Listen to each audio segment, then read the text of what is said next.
नमस्कार दोस्तों, RO ARO test series 2022 की इस वीडियो में एक बार फिर से आप सभी का हार्दिक स्वागत है। आज हम आरओ एआरओ टेस्ट सीरीज के टेस्ट नंबर 20 को देखेंगे। और दोस्तों, आज के इस टेस्ट में हमने एंशिएंट हिस्ट्री यानी कि प्राचीन इतिहास से प्रश्नों को शामिल किया है और सभी प्रश्न परीक्षा के दृष्टिकोण से बेहद महत्वपूर्ण है। तो आइए शुरुआत करते हैं पहले प्रश्न से। और पहला प्रश्न मध्य पाषाण काल से संबंधित है कि मध्य पाषाण काल में पशुपालन के प्रमाण कहाँ से मिले हैं। तो चार ऑप्शन दिए गए हैं। ए है वीरभानपुर, बी है लखनाज, और सी है चोपनी मांडो, और डी है आदमगढ़। तो दोस्तों, इसका सही जवाब हो जाएगा ऑप्शन नंबर डी, यानी कि आदमगढ़ में मध्य पाषाण काल में पशुपालन के प्रमाण सर्वप्रथम आदमगढ़ से मिले हैं। और दोस्तों, यह आदमगढ़ कहाँ है? तो मध्य प्रदेश के होशंगाबाद में है।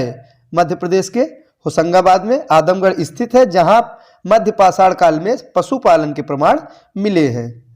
अगला प्रश्न है, भारतीय उपमहाद्वीप में कृषि के प्राचीनतम साक्ष्य प्राप्त हुए हैं।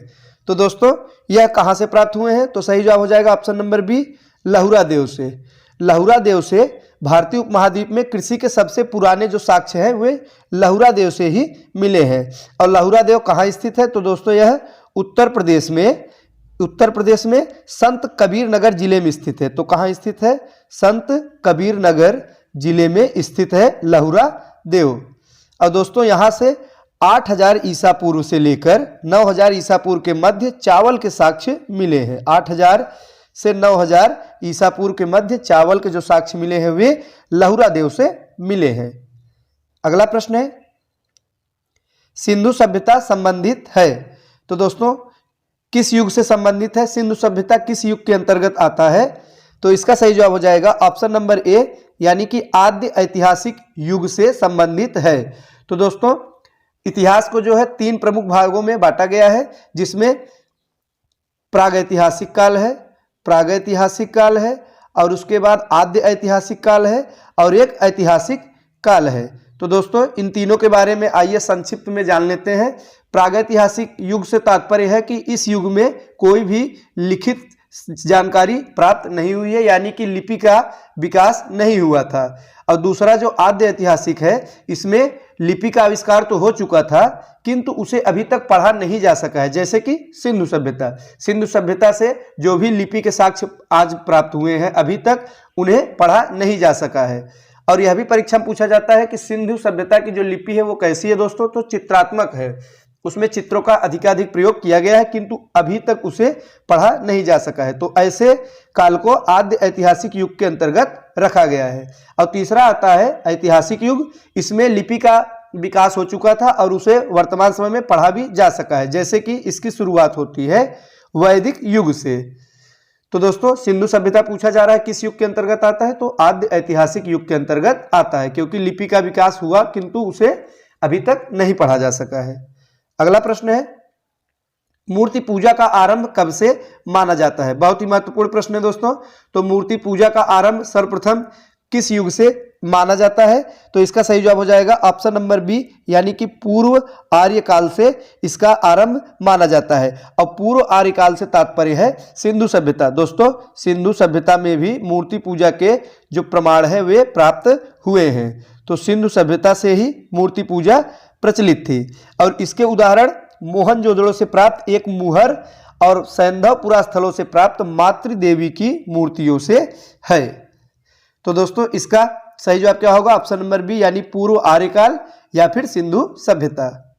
अगला प्रश्न है, सूची 1 को सूची 2 से सुमेलित करें। आइए देखते हैं। एक तरफ हड़प्पा सभ्यता के कुछ प्रमुख स्थलों के नाम दिया गया है, दूसरी तरफ है नदी जिसके किनारे वे स्थल स्थित थे। तो आइए देखते हैं। पहला है हड़प्पा। दोस्तों, सिंधु सभ्यता का प्रमुख स्थल है। यह किस नदी के किनारे स्थित था? तो रावी नदी के। सही जवाब हो जाएगा ए का 3, हड़प्पा रावी नदी। दूसरा है कालीबंगा। तो कालीबंगा दोस्तों, यह घग्गर नदी के किनारे स्थित था। बी का 2। सी है लोथल। तो लोथल भोगवा नदी के किनारे। सी का 1।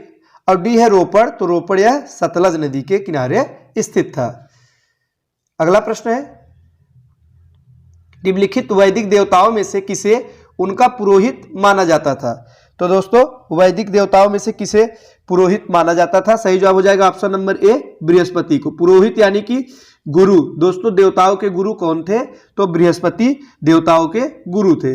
अगला प्रश्न है, बुद्ध की मृत्यु के पश्चात प्रथम बौद्ध संगीत की अध्यक्षता की गई थी। तो 4 बौद्ध संगीति के आयोजन किया गया था, जिसमें पूछा जा रहा है कि पहली बौद्ध संगीति की जो अध्यक्षता थी वो दोस्तों किसके द्वारा की गई थी?